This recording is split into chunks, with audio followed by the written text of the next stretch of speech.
Dia santo. Santo dia. Que bom estar com vocês, mais um Consagra-te TV.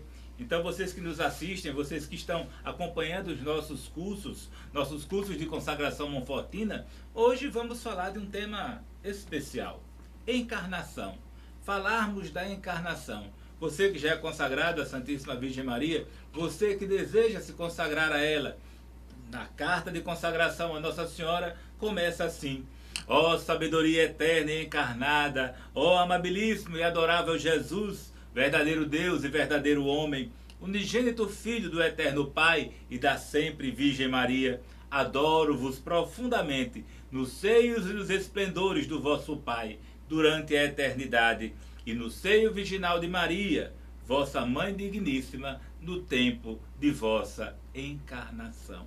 Sabedoria eterna, encarnada, no tempo de vossa encarnação. Estas palavras soam como uma profissão de fé, não apenas escrita na nossa carta de consagração a Jesus, sabedoria eterna encarnada, mas também nos introduz no coração da vida espiritual de São Luís Maria Grion de Montfort, na espiritualidade que ele nos ensina, na espiritualidade que ele nos ensina para melhor seguir Jesus, que a melhor maneira, com certeza, é ir a Jesus por Maria.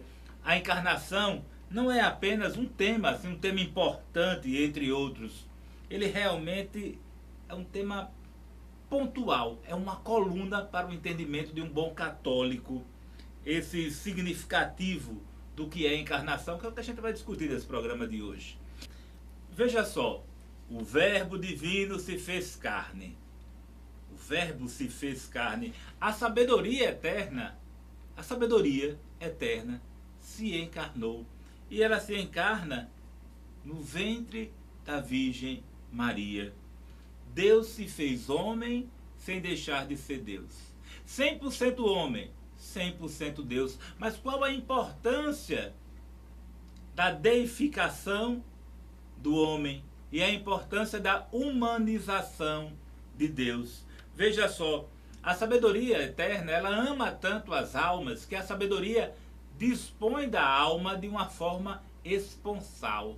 Existe uma aliança, um casamento da sabedoria com a alma, um amor esponsal, que toda alma é chamada, a alma de cada fiel é chamada a conviver intimamente com a sabedoria de Deus. Isso aí nos coloca num processo de deificação, na medida da nossa constituição humana, mas nos conformarmos a Deus, tomando posse da sua sabedoria. Jesus, ele vem à humanidade para restaurar o que foi quebrado do homem, da relação do homem com o Criador. Jesus vem agora como humano refazer esse casamento novamente da criação com o nosso Deus. Então o homem começa a participar da vida divina através de Jesus. Uma relação direta com Deus, né? Então o homem deifica-se, o homem pode se tornar Deus. Sede santos como meu Pai é santo. Imagem e semelhança. Místico, mas interessante, porque na consagração a Nossa Senhora nós vamos buscar todos esses elementos para fortalecer a nossa espiritualidade. No outro ponto aqui, o Verbo se fez carne, mas ele se fez no sofrimento. O sofrimento de Jesus. Jesus escolheu, Deus Pai escolheu o padecimento do seu Filho. O seu Filho sofre por nós. Ele sofre e paga pelos nossos pecados. Ele sofre por nós. Toma sobre si nossas culpas. Ele assume as nossas culpas. A quem nós diz do servo sofredor. É algo bem interessante. Nós temos que entender que Jesus sofreu não porque ele queria sofrer. Ele sofreu por mim. Ele sofreu por você. Ele levou a nossa culpa. Ele pegou e assumiu a minha culpa, para que com seu sacrifício restaure a minha culpa. Ele humilhou-se, aceitou esta morte, inclusive esta morte de cruz. Então, Mara, são elementos iniciais para começarmos a discutir o tema. Na visão de São Luís de Montfort, na manifestação da encarnação, a encarnação já contempla a redenção, que se dá mais adiante. É bem interessante, não é? Buscarmos sempre uma metodologia que venha nos facilitar o entendimento. Então, antes de responder, César, eu vou fazer uma outra pergunta. Se você vê o tempo nublado e você vai sair de casa, o que é que você faz? Você pega primeiro o quê? Um guarda-chuva, possivelmente, porque sabe que possivelmente vai chover. Então, quando o nosso Senhor se encarna, é porque ele já contempla aquela grande obra. Então, Montfort, ele vê bem esse traço. Se a sabedoria eterna vai se encarnar, ela vai se encarnar com um propósito, ela vai se encarnar com uma razão, mesmo que nós não tenhamos a compreensão de quais as razões de Deus, mas a gente entende. Esse projeto é um projeto de salvação e dentro desse projeto tem a redenção. Então nós podemos ver que desde Jesus estando ainda no trono, ele já contemplava o amor à humanidade, ele já contemplava a Virgem Maria, ele já contemplava aquele trono que ia estar dentro da Santíssima Virgem. E vai dizer que a manjedoura é feita de quê? De madeiro, mas a cruz também é feita de quê? Do próprio madeiro. Então, existe toda uma relação de Nosso Senhor desde a encarnação, passando também pela redenção. E aí vai dizer que no seio da Santíssima Virgem, Jesus já estava também em forma de cruz. E ele vai encontrar-se verdadeiramente com essa cruz quando ele está no Calvário.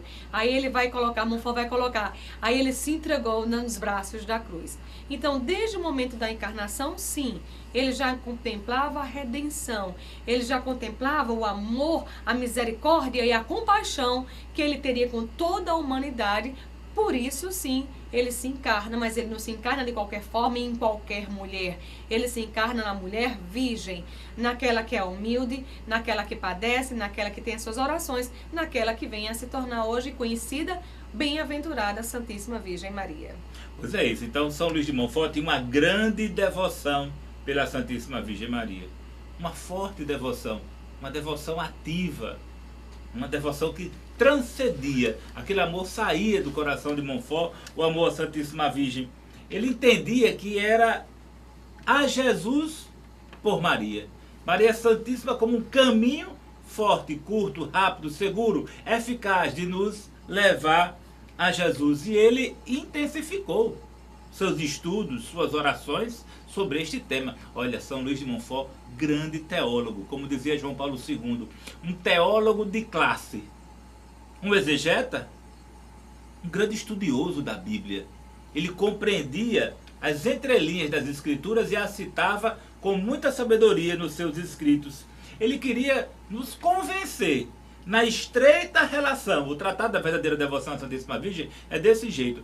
Montfort tentando nos convencer da estreita relação de Maria Santíssima com Jesus, para só assim entendermos que Deus quis precisar dela por isso. Mas ele nos colocava nessa intimidade de conhecimento teológico, né? Então essa visão, ele acreditava que a missão da Virgem Maria, ele acredita na igreja militante, a qual ele faz parte, na igreja triunfante que ele faz parte, ele acredita que a missão de Maria Santíssima não foi só trazer Jesus ao mundo.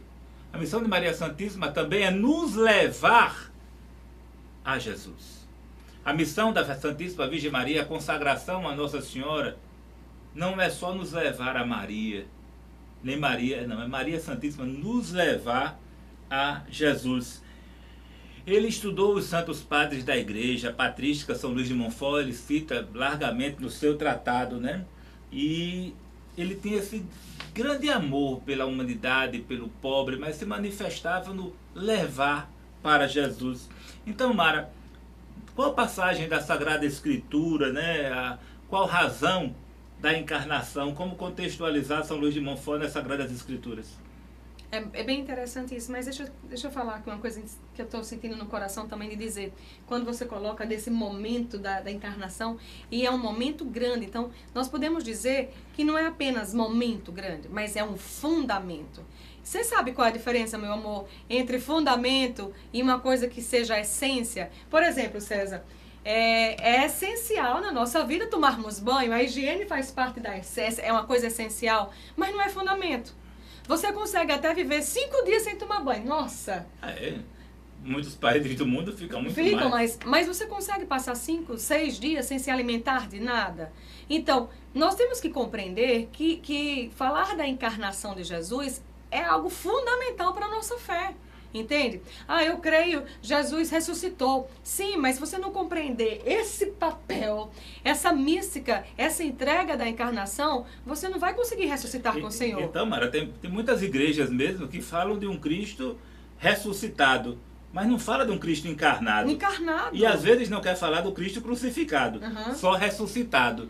Mas não adianta falar de ressurreição se você não tiver o processo. Não compreende a encarnação. Então, continua. Aí veja só, se Nosso Senhor, então, coloca a encarnação como um momento, não, um fundamento, então nós temos que entender por quê. O que foi que desencadeou, né, o interesse de Deus de se encarnar. Sabe, um pai, ele pode ter muitas atribulações, ele pode ter muitas atividades durante o dia. Mas mesmo no meio daquela atividade, se ele vê um filho chorando, ele para o que está fazendo e pelo menos pergunta: o que é que houve? O que é que aconteceu? O que foi que é? Não é assim que acontece? Então, meus amores, pensa no momento em que Deus vê Adão e Eva largados. O coração de Eva, o coração de Adão, tristes porque tinham ofendido a Deus. O mundo desmoronou para eles. E Nosso Senhor contempla aquela dor de Adão e Eva, tá certo? Que pecou, Montfort vai dizer isso, o posicionamento de Montfort, que acredita que eles pecaram muito mais por inocência, ingenuidade, do que por maldade.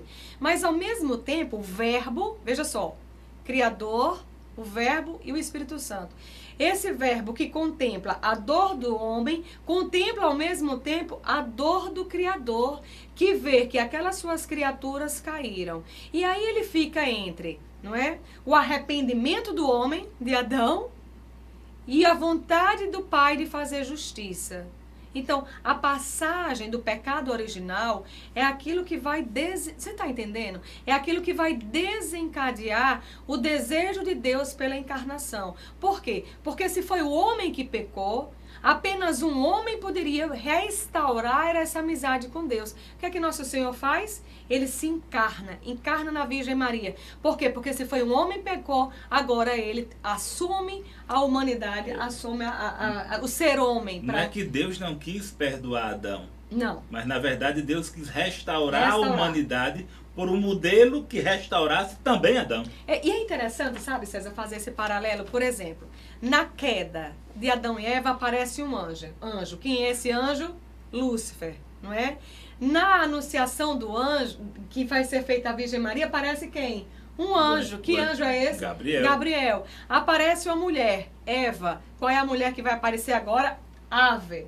Aparece um homem, Adão. Agora aparece um homem, Jesus. Então, da mesma forma que caiu, Deus vai restaurar.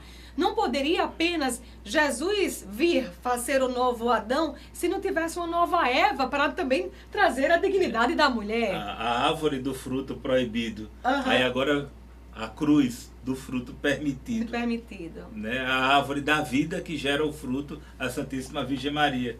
Mas é isso. Então, nesse contexto, a passagem bíblica viria na encarnação, no pecado original. Digamos que esse é o motivo, é o que desencadeia, é a razão de Nosso Senhor vir a se encarnar. É importante esse entendimento. Deus Pai, Deus Filho, Deus Espírito Santo, os três, a Santíssima Trindade, que é um só Deus em pessoas três, quis precisar da Santíssima Virgem Maria. Tanto Deus Pai, como Deus Filho e Deus Espírito Santo. Nas três posições, Deus quis precisar da Santíssima Virgem Maria, cada um da sua maneira. No Tratado da Verdadeira Devoção à Santíssima Virgem, no capítulo 1, fala disso brilhantemente, a qual nós vamos falar novamente num outro momento. Né? Na economia da salvação, essa encarnação é o início desse projeto redentor. Quando começa na encarnação, se encarna Jesus e nasce Jesus, começa a nascer a humanidade inteira. Uma observação interessante é que, como Cristo é a cabeça da igreja e nós somos os membros, nasceu a cabeça da igreja em Maria Santíssima. Mas, ao mesmo tempo, o corpo da igreja continua nascendo a cada dia. O corpo místico da igreja vai nascendo a cada dia. E esse parto só vai terminar no fim dos tempos. Jesus nasce todo dia no corpo místico da sua igreja. Afinal de contas, não pode nascer partes do corpo sem a cabeça.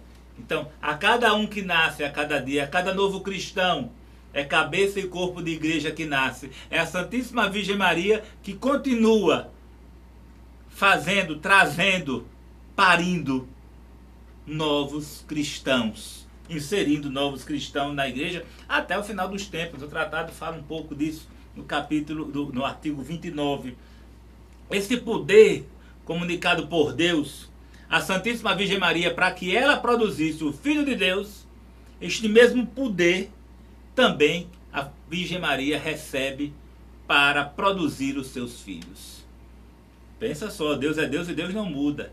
O poder que Deus dá à Santíssima Virgem para ser mãe dos seus filhos, do seu Filho único, Jesus Cristo, dá para ser também mãe dos seus filhos, de todos os cristãos, né? Esse plano adotado por Deus, pela Santíssima Trindade da Encarnação, mostra que na primeira vida de Jesus, Maria Santíssima teve um papel maternal para Jesus. Mas esse papel agora se faz mais amplo, como mãe da humanidade inteira, que também recebe na cruz a pessoa do discípulo amado.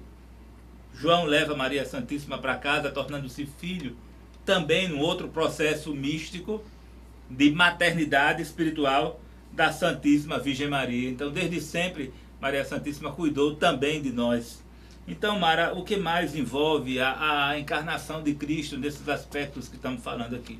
Quando a gente pensa assim, encarnação de Cristo, aí realmente não dá para compreender quando alguém abre a boca para dizer que a Virgem Maria é uma mulher qualquer.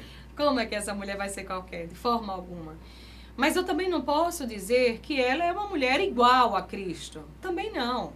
Né? A grande dificuldade são os exageros. Nem eu posso elevar, nem eu posso diminuir. Mas eu não posso dizer que ela é superior a Cristo. Também não. Nem igual, nem superior. Mas eu posso dizer certamente, mesmo sendo inferior a Cristo, Deus quis precisar dela. Deus quis se entregar a ela. Então, eu quero que vocês percebam os extremos, não é? Deus é atemporal, Deus não tem essa questão espacial, mas a gente precisa dar exemplos para que você consiga compreender melhor. Então, vamos dizer, Deus estava no extremo, céu. Aí agora ele quer vir até a terra, ele vem para o outro extremo.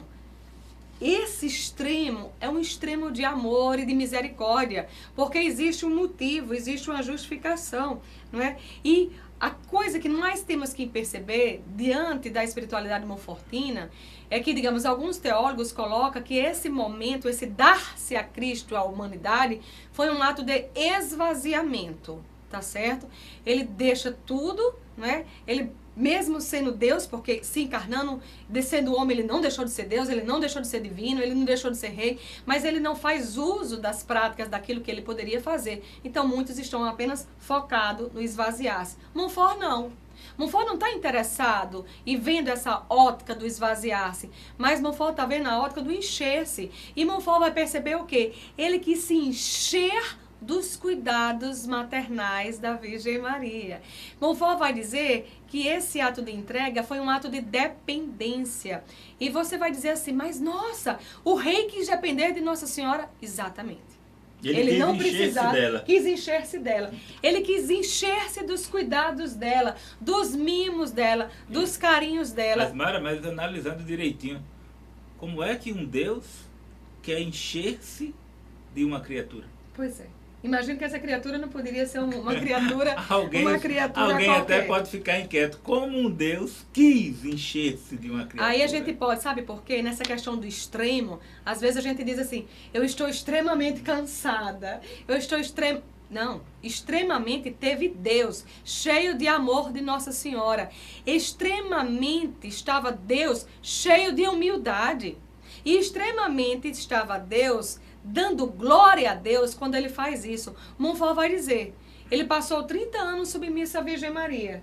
mas só em ele ter sido submisso, só em ele querer escutar as orientações de Nossa Senhora, os conselhos da Santíssima Virgem, Montfort vai dizer que ele deu muito mais glória a Deus do que se ele tivesse passado a vida inteira dele fazendo milagre. Mas por que, Mara? Ele não poderia ter dado mais glória a Deus tendo fazendo milagres? Gente, deixa eu dizer, o que dá mais ênfase é quando você consegue fazer uma coisa que aquela coisa é difícil, tá certo? Eu atravessar a pé daqui para a porta do estúdio, isso não é difícil, é fácil fazer. Agora eu viajar daqui para a França... É difícil. É difícil. Então, se você precisa construir uma casa, é mais fácil isso para um pedreiro do que para um professor. Para Deus, qual era a dificuldade de fazer milagre? Ele era rei. Ele é rei. Ele é senhor. Ele pode fazer o que ele quiser.